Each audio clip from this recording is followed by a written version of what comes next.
What's up guys, Sal here. So almost every big company has released a bezel-less smartphone, but there are some names out there like Nokia and Sony who still haven't jumped on the bandwagon yet. But that's about to change as Sony is finally moving away from its old design to a more modern bezel-less look. While we don't have an exact idea of what this device will look like, it seems that the specs of the device have leaked. So it will feature a 5.7-inch 4K HDR display with Gorilla Glass 5 on top, and there's no mention of its aspect ratio. But based on the screen size and the phone's actual size, you can pretty much say it's gonna be a bezel-less phone.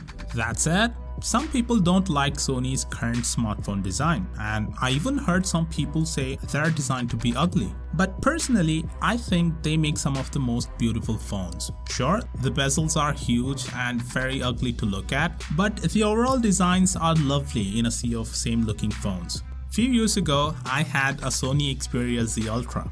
Yeah, I broke it because I accidentally sat on it. Anyways, it was a massive phone, but despite its size, it looked so classy from all the angles. Sony knows how to build beautiful, elegant devices, that's for sure. And I'm positive this new phone with modern bezel-less design would look gorgeous as well. Of course, that said, we also have some other specs as well. It will have the Snapdragon 835, 4GB of RAM and 64GB of storage. It might not have a headphone jack, sadly, and no indication of any dual cameras. In other words, this is pretty much the Xperia XZ Premium with a bezel-less screen, and that's pretty much it. On one hand, Sony has very little choice in the processor market because Samsung has already booked all of the initial batch of the Snapdragon 845 chipset, and you can say it's unfair, but it is what it is. So I don't blame Sony for going with the older processor. But what I don't like is the memory configuration.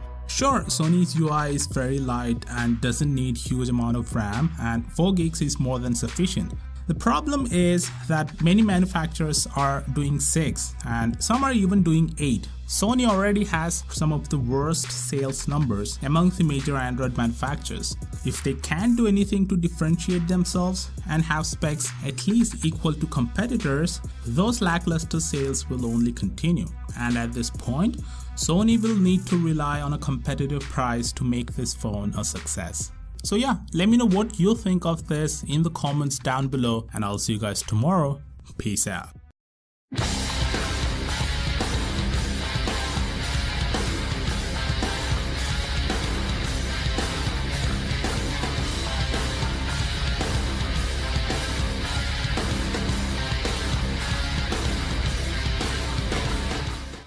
Okay.